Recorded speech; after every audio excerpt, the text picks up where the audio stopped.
the first thing that I realized is I had to be ruthless, like totally 100% ruthless. And I had to do whatever was in my power to try to make the things happen that I want. I think that you really, really have to soul search within yourself before you do any of this.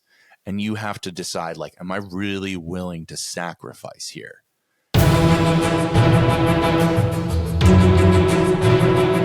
Bonjour, and welcome to another episode of Everyone Hates Marketers.com, the no fluff, actionable marketing podcast for people sick of marketing bullshit. I'm your host, Louis Grenier. In today's episode, you learn how this heavy metal musician built a big following, carved a niche within a niche, and built a powerhouse personal brand. My guest today has the hair of an elf from Lord of the Rings, the body of Arnold Schwarzenegger in his prime, the musical talent of Black Sabbath in the 70s, and the marketing brains of Seth Godin. He's a guitarist, pianist, vocalist, and composer, and he's taken over the heavy metal / psychedelic rock universe by storm the last few years. And that's why I'm super happy to have him on board. Zeke Sky, welcome aboard, man. Hey, man, it's great to be here with you today, dude. So I actually did my research and I looked at when was Arnold Schwarzenegger at his prime in terms of body, and it was in 1970. And then I look at you now and I can't see any difference. So well done on that beautiful work of art. Without being sarcastic, truly, I know how much it fucking takes to build muscle. And so, yeah, congrats on that. But anyway, moving on. Do you have a real job on top of being a musician? I teach music. That was a cheeky question because one of the things you don't like is people asking you this, right? Like, musician is not really a job and you're supposed to do something else on top of it and whatever. So what do you feel about that? Yeah, everyone has a different kind of response and reaction to this. There are some people who are like very proud of the fact that they managed to do music and also have a full-time, like normal 9-to-5 job. There are some people who really don't want to talk about what they do outside. What I do is teaching music. And I, have taught some students. I've had private music students for a long time that I've known since they were 10 years old, who are now 18 and like getting pretty good at guitar. And I've taught at music schools. I think that, the obvious, which is you can't survive without money most of the time. So most people, especially in the beginning of their careers, have to find something they can do that's congruent with a musical lifestyle. People do stuff that is like more flexible a lot of the time where, they can sort of work when they want and not work when they don't want. But it's a struggle, man. It really is a struggle. And it's a lot of the reason why some of the bands that you even probably like don't do as many albums or as many tours as you want them to do. So let's set the scene a bit. I know almost nothing about heavy metal. I would say most of my listeners wouldn't know much. So what's the scene like? Like, it's a niche within the music industry. People would say, what can you tell me about it so that people can understand where we are? I would say that heavy metal, if you look at the top people in heavy metal and the audiences they reach, it's comparable to any other genre. A lot of heavy metal is a backwater, though. Especially, it's like it's not like a well-visited place. It's niche. It's very niche, and it's niche based on guidelines that are actually kind of obvious. One of the things that you're going to find very quickly is a turn on or turn off for some people is like a lot of screaming vocals, just screaming, like no sort of tonal kind of sounds, just screaming. Some people just, if you talk to people about what they like in music, I found that 1 in every 4 or 5 people are going to say, I like everything but. And usually that but there is either it's like country music or it's rap music or it's all that heavy metal with the screaming. So there's like your first cue right there that's something that discriminates very actively between people. But mainstream heavy metal, I would say, is something that a lot of people really still enjoy. And, it's something that is very musical and that can like be very down to earth at times. So do you feel like the reason why most people or a lot of people would say they never listen to heavy metal is because of that cliche that it's about fucking yelling in the microphone with this guttural scream like Yeah, I mean, because when you listen to the popular like bands like Metallica, the like actual popular metal bands, they don't do that. And what's interesting, I read something about the CIA used to use heavy metal to torture people. Do you know about this? Yeah, and they also use Baby Shark. So Yeah, baby shit, like like all of these things, and so I was actually reading a book that said that they did use Metallica to torture people, which is interesting. I think if you blast, so some of the Metallica records aren't like mixed and mastered properly, and if you blasted them a lot, they really would start like really having these nasty sounds in your ears. But yeah, I think the screaming thing can be like an impediment. So like to me, there's a very small function of that in metal. I don't like a lot of screamed heavy metal. There are screams on some of my songs, but they serve like a percussive purpose. They're not meant to take the same space as the vocals. So I think for a lot of people, when you talk about popular music, they're not even talking about a band a lot of the time. They're talking about a voice. Vocals, sung music is something that people really, really get into. And I think things get more niche as things get more increasingly instrumental a lot of the time, you know, like because you have to be a connoisseur to understand it. that. And, if there was a guitar solo in the middle of a Drake song, a bunch of his fans would be like, what is this? What are you doing here? So I think it's that you have to be a connoisseur to like really, really understand it. And also just like instrumental prowess has a limited role in crafting brilliant timeless songs. Like think about the best bands ever. The Beatles is one of the best bands ever. A lot of moments where there's like a great solo and something that happens, but that's not what people remember about the Beatles. People remember the vocals, people remember, elements of the instrumentation that like make them feel happy, not the parts that were the most demanding to play.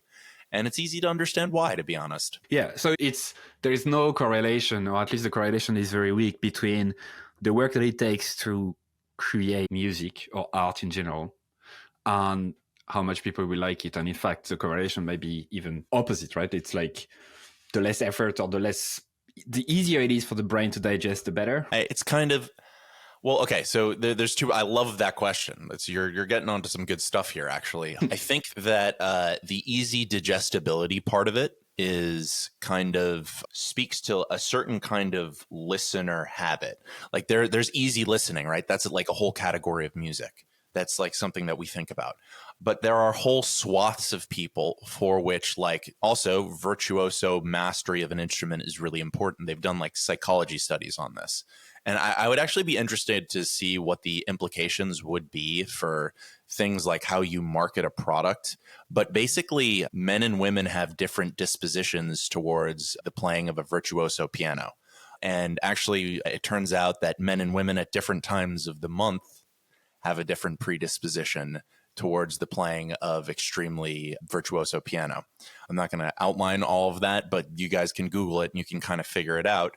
The digestibility part of it, though, which you just said, is in the form of what did you remember about that song? Because if you digested it, you remembered it, right? Right.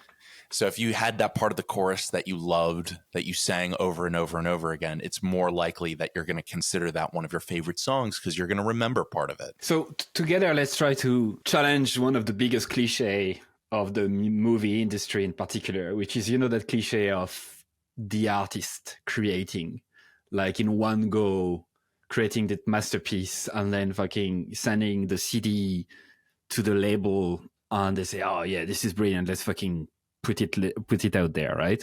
I'm pretty sure I'm certain, in fact, that this didn't happen for you, like it never happened for anyone else.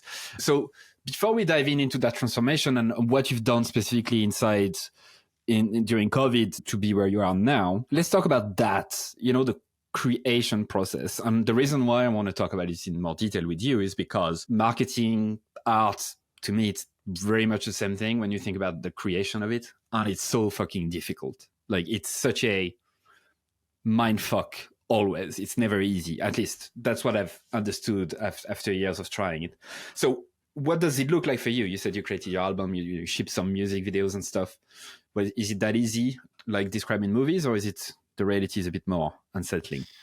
The reality is that the creation of art is impossible to like truly create. It's as close to being as impossible as, any of the other things in your imagination are in, trying to articulate them.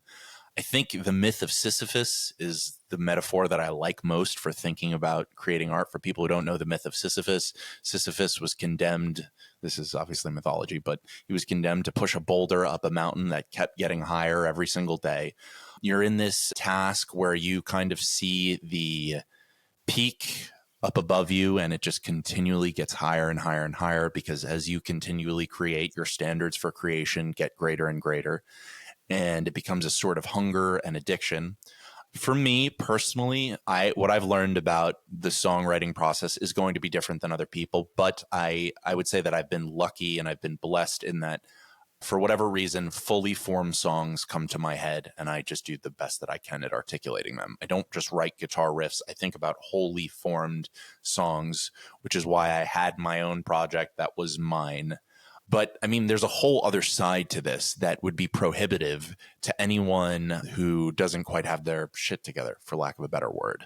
In the music industry, there's recording, there's getting the album out. So for a lot of people, this process is beleaguering. You might have to get band members together if you don't play multiple instruments, or you don't write for multiple instruments. You might have to pay people to play on your record.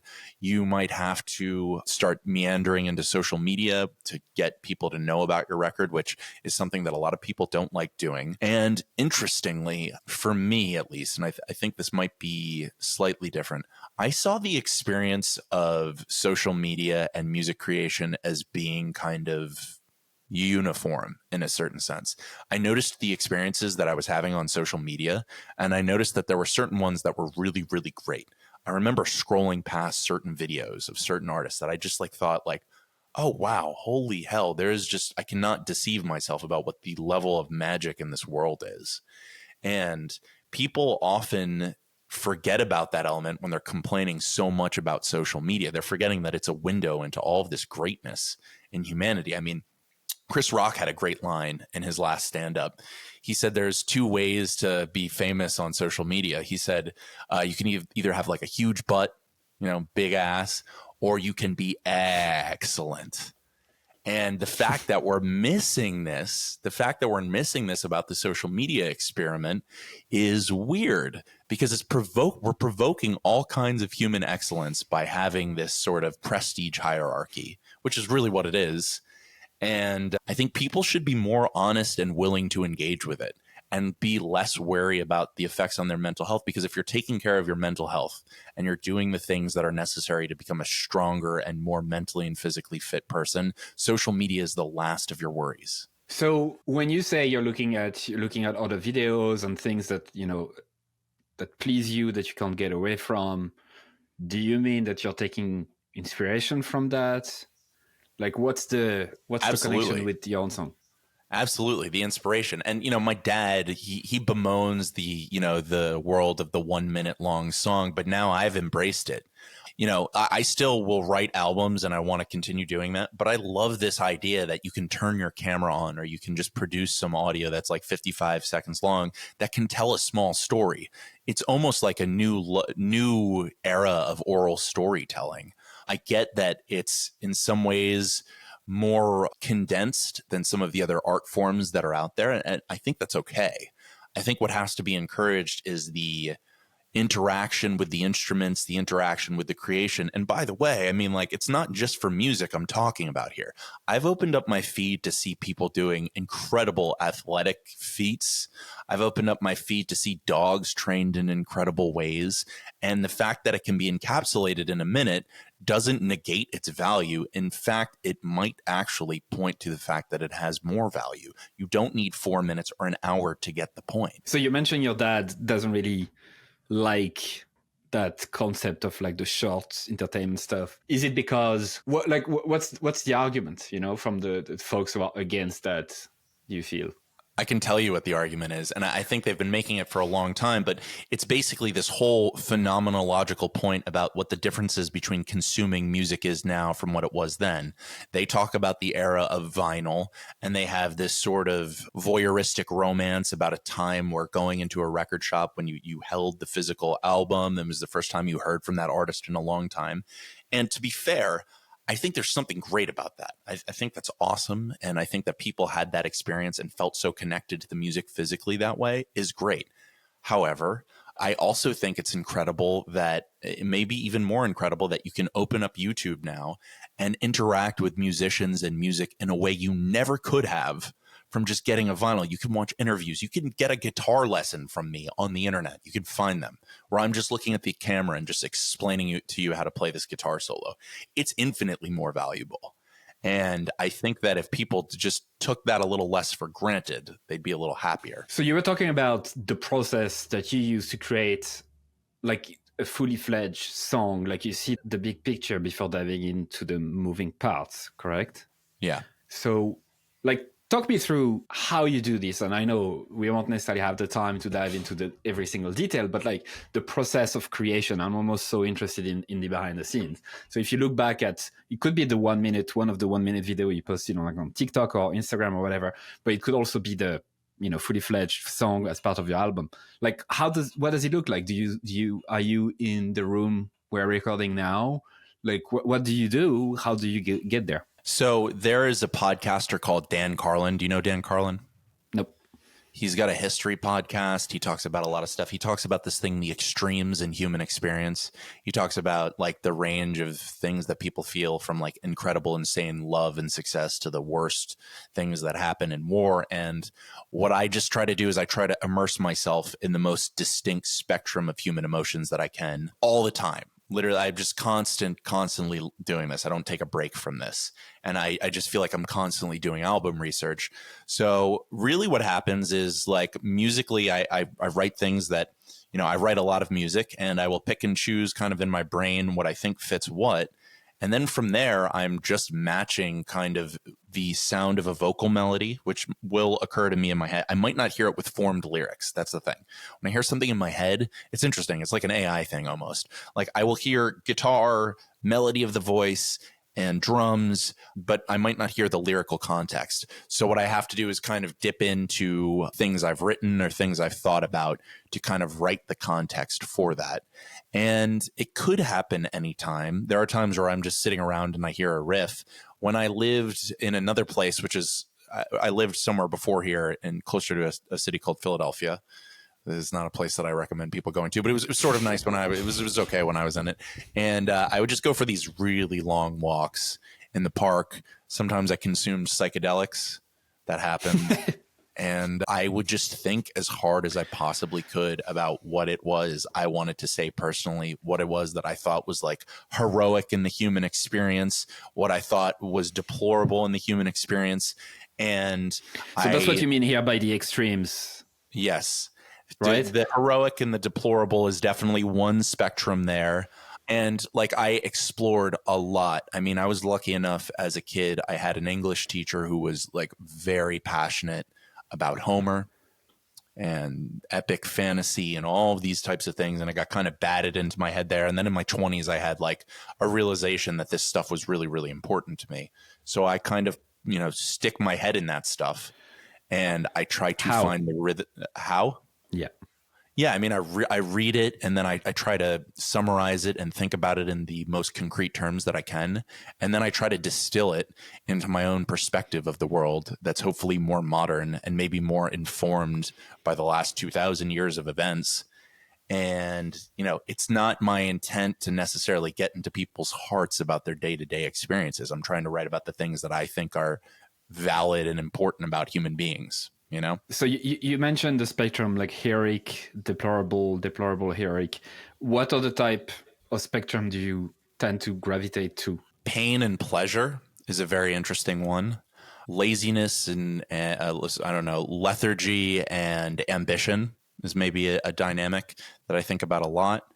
Decay and growth. would be the one that I think about the most. And I think about that on a personal level and a civilizational level. So you would go on long walks, you would feed your brain with psychedelics sometimes. You would also feed your brain with like the books and all the stuff that you read around mythology and stuff like that, right? I might be butchering it a bit and overly summarizing it, but that's kind of what I got so far, right? So you feed your brain to that, and then you seem to let your brain produce stuff, and you do your best to catch it, right? You don't take it for granted. So let's say you have an interesting riff that comes to mind, right? You have this like, maybe like a couple of like the melody, you can't really hear the voice, you have this guitar coming, the drum, like it feels like the start of something, and you are not somewhere near a computer or whatever. Like, how do you capture that? I will sometimes hum it into my phone. Okay. That's happened. That's not usually where the best of my songs come from. Usually the best of my songs, I happen, like, you know, when I was younger, I still do play a lot, but you know, I'd be playing 10 hours a day. So, you know, everything was constantly coming to me. Like I was constantly near or around a guitar, and I made a conscious process of that. So a lot of these things just became memorialized. And because of the way I learned music, which was purely by memory, I didn't really have a lot of formal music training. I just memorized everything all the time. Wow. So memorize everything. Yeah. And then how do you capture it? Like, do you put it on paper? Like, where does it go to be more of a solid form rather than in the air? Interested. This is the funniest part of the process recently, but for the longest time, I would just remember the song, maybe try to teach the band the song. I wouldn't make significant efforts to record it. This album is the first time I made an actually professionally produced album, which is part of the reason why, like, I'm very excited. It was like the first, I mean, I could have done this a long time ago, but this was really the right time for me. Recently, what's happened now is I will map the song out on my own computer with Logic, where I've learned to become, you know, competent enough to map out a song, and then it'll evolve until it goes to studio and production, which is what happened on the last record. Tell me about the shipping part, like the turning something that happens to you, like a creation, something that you believe in intensely, and then you put it out there, right? How does it feel? Amazing. It's a very good feeling when you're proud of what you made to put it out. There's also a part of me like where I had a standard for myself, which is I wanted a lot of people to hear the music. And some artists are different. They're just trying to make the music. I like felt the songs were good, and I wanted to figure out a way to get the music to people. And I'm learning about that process now. But the only reason I was like that really at all is because I wanted to build something that allowed me to make as much music as I wanted to. I've never been like a money grab type person. I've been more of the just wanting to create as much as I possibly could, whether it's writing music, podcasts, all of these things. And I wanted to build a life along those lines, and I sort of forced myself into it. But yeah, I mean, you can independently put out music now. It's really easy to get your songs on Spotify or wherever else. It did happen. So this time around, and when I say this time around, this was the first real record I made, even though I'd put out singles before and like a bedroom produced record. So I'd put this album out just all by myself independently, and I got a record deal after that. So about a month after I'd put out that record, I had signed a record deal that said, we're going to pull this album and then we're going to put it back out under our label, this label called Atomic Fire Records in Germany. Okay. So I think we set the context a bit for what we're talking about here. Tell me about you from like a couple of years ago, where, you know, you didn't have the following that you have now. You didn't necessarily have the personal brand. You didn't have the album that you released. You didn't have those people knowing about you, or at least not as many. So what were you doing before all of this, right? Were you just teaching music most times and then trying to make it happen as an artist? What was the situation like? To be clear, I'm still trying to make it happen as an artist. It's a never-ending journey. It's a never-ending journey. I agree.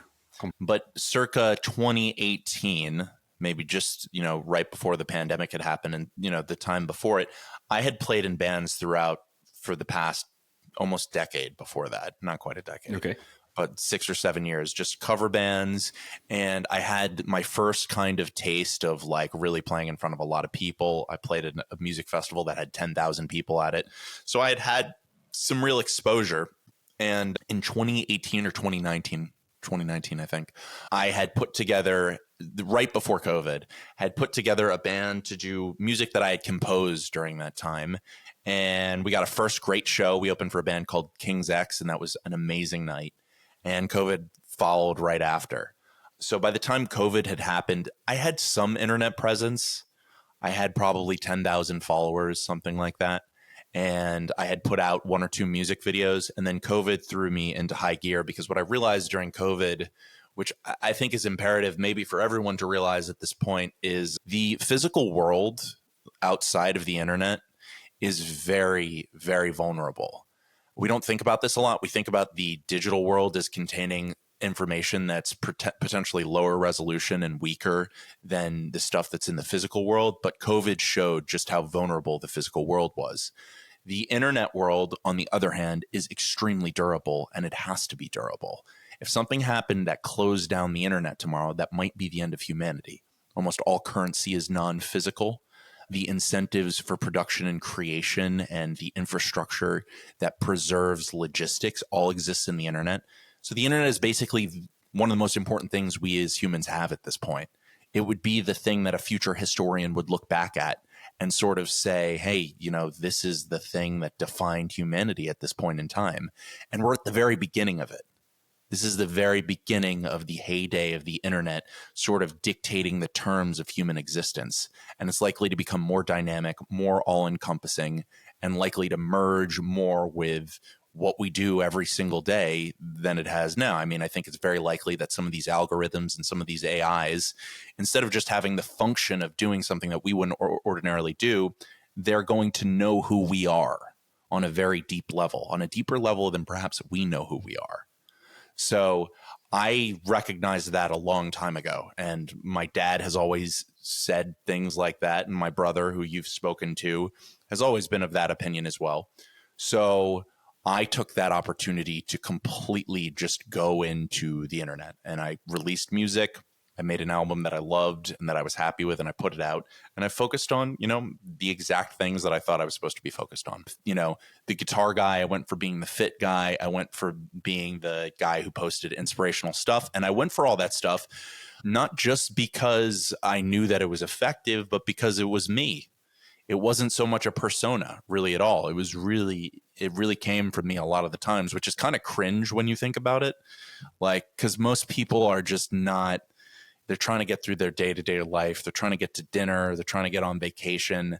It's those moments in the morning where they feel like they're not getting enough done, where they want to see someone like me who's just constantly pushing the envelope. So that was one thing that I, some people would say, pick your niche. Would say, but I think it's more complicated than picking your niche. It's like, pick your persona, pick what you want, pick the parameters for your success. What are the determinants of what you would consider successful in the vein that you're in? And the interesting thing about that is, as time goes on, the victory conditions change. There are a lot of people who I've talked to, who are like, well, I just want to get 10,000 followers on Instagram, or I just want to do a record, or I just want to do, I just want to get fitter. Sounds like you don't know what you want quite yet, because these are all just, this is like an infinite redux. This is just going to become the type of thing where you will get there, and you're going to get there and you're going to say to yourself, well, what's next? Because if you just stop there, what was the point of any of that? You really need to be in this for the long haul, and you need to be willing to make sacrifices to move from goal to goal to goal. Now, in terms of specifics, if we're talking about social media, there is a whole just environment of tactics and strategies and things that you just have to know to succeed a little bit more. It's not going to be as easy, even if you have the best content, even if you truly, truly have the best content. And you probably don't have the best content, by the way. You almost certainly don't have the best content, especially if you're in marketing. Like the CPCs on that and the CPMs per mile, it's niche. You're not co-opting like a large audience that way. So you need to find out who your audience is, and you need to advertise to them on social media most likely, or you need to directly reach out to people in your niche and see if they can get them to feature you. That happens a lot. And so let's go back to something that you said, the sacrifice stuff, right? It's true, right? You have to ask yourself, what are you willing to stop doing in order to start doing that thing? People tend to add shit to their daily lives and whatever, and they can't stick to it, right? So it's like, what are you going to be like? What are you going to stop? And usually that's already a question that I agree tend to throw people off. But then you mentioned what you mentioned, like you said, the victory conditions change, right? Like you need to set yourself those good objectives, right? And you said that like a bad objective would be like get an album, like get a record label or something along those lines. I completely agree. And I know what you mean here, but let's try to describe it a bit further. So what does a good objective that is there to keep you doing stuff in the long term look like? Luis, you're good at this. You are good at this. You're asking good questions. So you're asking a question that is difficult for me to even answer, but I will give you an answer because it's something that I think about. The victory conditions are a life of doing meaningful work and constantly growing, constantly, whatever that is. And it's not, the goal is not to do X, Y, and Z for 10 years so that you can be on a beach sipping pizza through a sippy straw one day. That is a bad goal. This is the careerist goal that everyone has in our country, or in my country, certainly. I'm surrounded by low risk taking types who they just want a simple path of least resistance, and just a bad idea. You should be constantly committed to just pushing yourself through every possible, accolade that you can possibly get through, not for the accolades, not necessarily for them, but for you, so that you have a perspective on your own growth that's valid and that you understand in its own terms. Because a day is not going to come, especially for someone like me, but for plenty of other people, where you're going to feel like you've arrived. And when I say like you've arrived, like there are some people who will measure, I certainly was a person who might have measured arrival as like a certain amount of followership or a certain amount of musical success or the ability to do it. I might have done that. And then there are certain types of people who they're just trying to get to the sports car. They think that when they get to that, that nice Mercedes or that nice Lamborghini, that's when they're really going to arrive. But what these people don't understand is a couple weeks after having that Lamborghini, it's just going to be the car you drive. Yep. That's all that thing is going to be. It's the new normal. And it's like this perspective I've heard a few years ago, which is if you were to win the lottery tomorrow, it'll still be you, but win $100 million.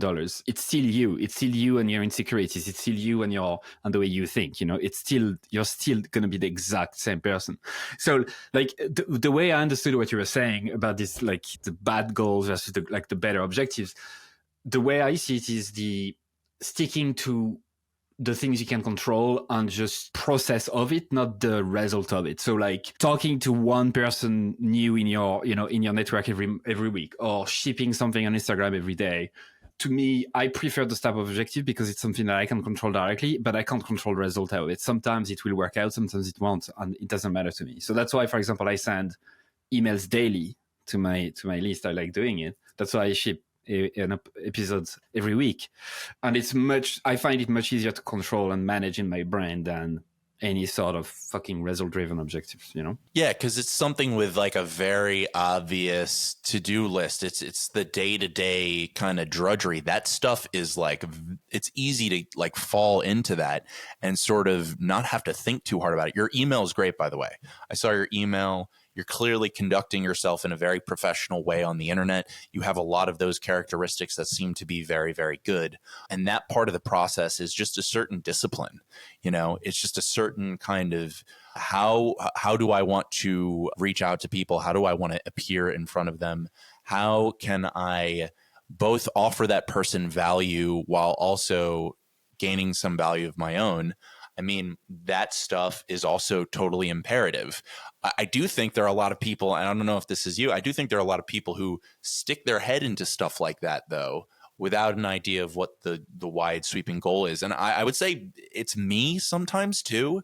I think a lot of artists are just like this. We sometimes really, really only think in terms of the creation. We only think in terms of how we want to be perceived on stage, what we want our guitars to sound like, which is why that we can be co-opted by, business interests relatively easily. I guess for me, and I think for other people who are listening who want to like learn more and be more and do more, I think there's a lot of untapped potential in people. A lot of untapped potential in people. And when I say that, I mean like you, first of all, if you're smart enough to get to a point where you're playing an instrument really well, you probably, if you could get over your anxiety and depression and whatever else, you could manage to market yourself. You have the IQ points for that. You have the grit for that. Okay. So a lot of people put themselves into boxes and they limit themselves a lot. One of the things that I noticed about, going to the gym more and more, which is something that I've been doing since I was young, I've realized that there was something that was totally antithetical about bodybuilding from music. I mean, in a sense, they're both arts, but they're very, very different in what the goal is in a very big way. And when I started noticing how uncomfortable it was, the dichotomy there, and how a lot of the musicians I knew were really out of shape, I knew I was onto something good. I knew that like pushing myself in both ways would be really, really great for me. And so I did. And I did that mercilessly. And I became like very, I'm not what I would be if I was just constantly bodybuilding, but I became more knowledgeable and I pushed myself on those things. So, this morning I had to push myself on something. I had a bunch of administrative tasks, everything from updating my car registration, all of this stuff that is just like really nitty gritty, and it's stuff that I was not good at 5 or 6 years ago. But now that I've like gotten here as a musician and as a person, I'm kind of like, well, I did all this. You're telling me this stuff is a problem, and that's an attitude I've taken on in life, So going back to that story of yours and how you've started to carve that niche, how did you go about it strategically? Because you mentioned the word a few times, right? In terms of your strategy, the plan. So you have the grit, you have the drive, you have the willingness to sacrifice a few things to get where you want to be. You clearly are someone who very strong mentally, and you've developed that resilience, I can tell. So what did you do then on the day to day? Like we were in the middle of lockdown, COVID, and it was very, and it still is, if you ask me, a very kind of heavy atmosphere, right? So you have to be very, very tough mentally to fucking be there and show up every day. So what did it look like for you from a marketing perspective? Well, from a marketing perspective and from let me start from a personal perspective real quick, because I want to be clear about this. You can be a very strong person. I was in pain. It was scary, man. Like everything was, my entire way of life had been falling apart. You can exude as much personal strength as you want. You're a human being, no matter what, no matter how many plates you're benching, no matter what you're really nothing but weakness. Really all humans, we're all just these sad, very vulnerable, we're very recently at the top of the food chain. It's only been like the last, million or 2 years. We don't have the same confidence that a lion does. And I just want to say to anyone watching, it was hard. It was a very hard time. In terms of like the actual marketing, it wasn't something that I thought super duper consciously about at that point, because by then I had built like an ads infrastructure and a posting infrastructure that was on autopilot. And I was able to constantly grow. I think the mental part of that was actually the tougher part. The part where you're, potentially the music industry is over. Are you going to double down here? Or are you just going to kind of save your money and do the safe thing? And I think a lot of people chose the other thing there. And listen, one of the things that kind of got me through that and thinking about that is I had faith in the future of the world. I wasn't a nihilist about this.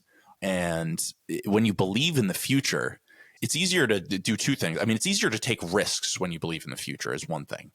On a certain level, right? Like if you think the world's going to end tomorrow, you're not really taking a risk by shooting yourself up with a bunch of drugs and having a bunch of unprotected sex, if you know the world is going to end tomorrow. But if you're taking calculated risks for things that you think are going to play out over a long time, it's because you believe the long time is going to happen, right? If you don't take risks, that also seems to preach a little bit of faith in the future, right? Because if you're not taking risks, you're preparing for the future. You're essentially saying that I'm going to have future mental states and I'm going to feel those mental states. So I want to make sure I'm as fortified as possible in the present so that I can build whatever those mental states are. And I kind of looked at that equation and I realized that fundamentally I was a risk taker and I kept taking those risks. I kept doing it constantly. Maybe even the air of a potentially apocalyptic world that was emerging with people who are a little bit more broken and defeated turned me on a little bit too. And this is something that I think maybe is underexplored in literature in general. But I mean, if you've read your Nietzsche, you know that there are certain types of human vulnerabilities that are just constantly being exposed. and that you have the opportunity to kind of rise above. And I noticed that, and that turned me on. So tell me more about those risks. So you mentioned this ads kind of system you put in place and the posting system. So describe to me what you put in place from an ad perspective. From an ad perspective, so I did make some mistakes that I have to be open about. I don't have to be open about, but I will just say that I really focused on social media. I was very uninterested in the rest of the music world at that point. Like Spotify and YouTube were things that were like passing thoughts to me. Even though I did manage to grow a lot on YouTube, I didn't manage to grow that much on Spotify during that, at least that beginning time. I was extremely focused on social media because what I thought and still somewhat think is that the future of a direct interaction with brands and people who make products or music that people like is the model of the future. So whether it's Facebook now or Instagram in 10 years or TikTok in 10 years, people are going to be interacting with those brands directly on the internet. And I wanted to learn exactly what the dynamic was of someone picking up a phone and looking at something and what makes them tick and what makes them click. So I had a series of content that I was looking at, maybe 10 total videos, where I was just looking at what was the cost per page, like cost per getting them to, YouTube, or how did I drag people in? And I found the piece that worked the best, and I left that on for about a year. And that was what I focused on. How much money did you put behind it? I don't know off the top of my head. Not a lot. I would say, like, in the grand scheme of things, if I've spent $5,000 to $6,000 on ads, I'd be surprised, and that's over years. That's still a lot of money for a musician, right? I mean, you're thinking about like $1,000 a year. You're thinking about the difference between not going out to dinner 1 or 2 times more per month. It's a small amount. I think it's a small amount of money. And when you look at the budgets that are really, really out there for it's really nothing. Most labels will spend a lot of money breaking artists, and to get something like to get to a critical mass on social media, a $5,000 or $6,000 ad spend over a month would be typical for like a larger brand. Yeah. And so that's the ad side of it. It's connected to the posting side, right? Where like you would post stuff organically, see what catches on, and then try to like amplify that a bit with ads. Yeah. And well, so I would kind of try to bring people in with ads and see kind of what worked. And then I would kind of test out posting. I would see what was working, kind of measure what I thought was useful and what I thought was maybe turning people away.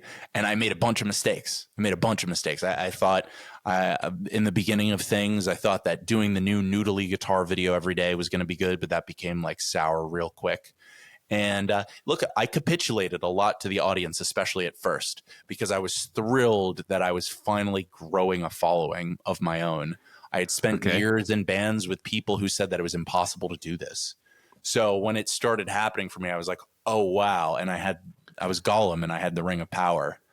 And so no, seriously, it really is. It's crazy. So your band members used to tell you that doing things on your own and promoting yourself on the internet, this wouldn't work. Is that correct? That's just like the sort of what you had prefaced this conversation with, that there were just too many people out there. There was too much to get through, and that you weren't going to make, really any money doing that. So you should just play in a cover band or do what was safe. And I basically felt at a certain point, this is everything I wanted to get away from. This is basically a day job. And like, I had written my own music, and I truthfully, I should have just broken up off a long time ago. It shouldn't have not have had taken COVID to do those things. I mean, there's a lot of cynicism and skepticism. People will be skeptical of you no matter what. I mean, no matter what, there's something in people where they're just like, you can't do it. If it's something that's they either important. project their own insecurities onto you, or they're actually trying to protect you because they think that it sounds risky, so therefore they're trying to protect you from the risk. But what they don't realize is that it's because it is risky that it's the least risky thing to do, because fewer are doing it. Maybe. Disagree with that? I don't think so. I think doing risky things is risky. I don't think doing something not risky. I know what you're saying with that, and it's actually something I've thought about. I think for me, okay, so interestingly, for me, not doing the risky thing is risky because that's something I would regret. Not doing a lot of the times, not doing the thing that pushed myself to a point where I felt like I was making consistent progress. Yes, that is something that takes a toll on my mental health, actually. What's good for my mental health is to constantly be engaging in that. I don't know if that makes me some kind of strange psychological profile.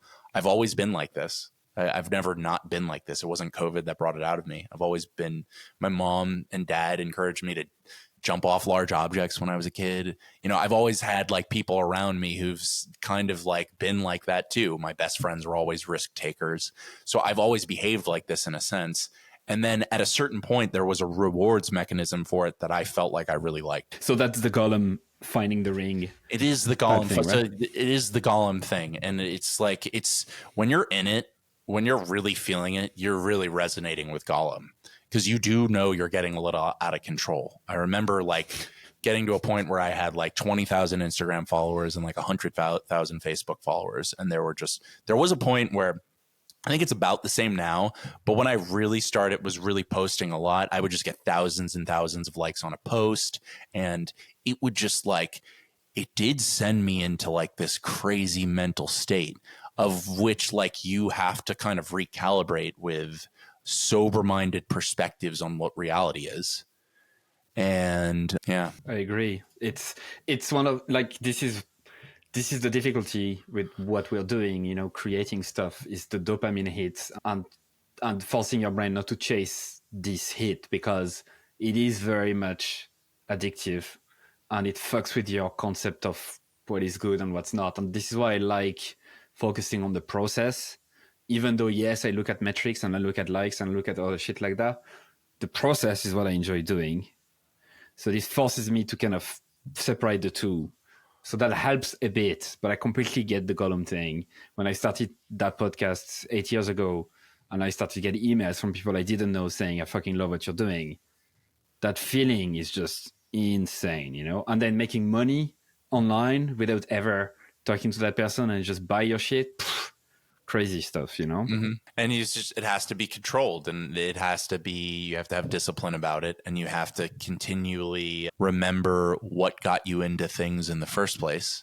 And I think that can be difficult for people. What's the biggest risk you've taken in that period of time in the marketing side? Like specifically, what do you feel was the biggest risk? You know, it wasn't on the it was making the record and doing the music videos. On the marketing side, monetarily, I didn't take nearly the same amount of risk. I didn't really market the album too much at all. I really, in doing the record, I mean, the music videos are marketing, but in doing the record and doing multiple music videos, that was an exertion financially and psychologically for me that was like very difficult. And it really forced some perspective into me as like a self-fronted, you know, band leader and as like a brand creator, because I was coming directly into contact with what the struggles were of even just trying to get people in one place for a music video and find a location and a filmmaker you want to work with and making sure that, you know, you had a release date that was good. So like being firmly into contact with that and then really executing on a plan to, you know, record what was basically 13 songs in a year and release 4 music videos on a budget was extremely difficult. I don't even know how to put it a different way. It was very challenging on my psyche. Did it work? Like those 4 videos, how did they perform? I wouldn't say they worked in that they pay that, like my YouTube channel was new. I wouldn't say that maybe they've close to made back a bunch of the money. I don't know. I haven't completely paid attention to that end of them, but they were meant to serve the songs and to grow awareness of the band. If I'm being honest, no, definitely not. They haven't like paid back their actual due that I put into them. They will over time, but it was always meant to serve as an awareness mechanism. Yeah. And that's what I meant. I didn't necessarily mean money-wise or anything, but like for your own mental, you know. Oh yeah, they're great. They were great. Yeah. There's one called Light the Sky that like I couldn't be happier about. Yeah. I guess you saw that one. I watched it over and over again. The filmmaker in that really, I mean, he did a fantastic job. I mean, Micah is just a phenomenal filmmaker and he captured me exactly the way I wanted the song captured. Yeah, so for everyone listening, Just Google Zeke Sky, Light the Sky on YouTube. I actually, when we scheduled that interview, I watched it a few times, and then before coming on, I was listening it again to be trying to be in your same wavelength. So it was fun. Man, you've been a pleasure. Thank you so much for sharing all of those very deep thoughts. You definitely think a lot about stuff that I've never thought about that much. So I really, really like that conversation. Last question for you. What do you think folks listening to that podcast, it could be obviously marketers, entrepreneurs, but artists and musicians or whatever, should learn today that will help them in the next 10, 20, 50 years? It's going to be so cliche, but learn to enjoy the process. Learn to enjoy just every single day working and growing and trying to become more articulate, stronger, better at what you do. Learn to get the pleasure from directly that. And I think if you can do that, you're going to find a lot of happiness. Where can people listen to your music, learn more from you? The best place to do is just anywhere where you listen to music. Search for Zeke Sky, Zekesky, and you should come upon it really immediately. I have a podcast myself too called the Zeke Sky Podcast, where if you want to hear more noodly, philosophical, historical reflections like this, you can also do that. Nice. Once again, thank you so much. Oh, you're very welcome.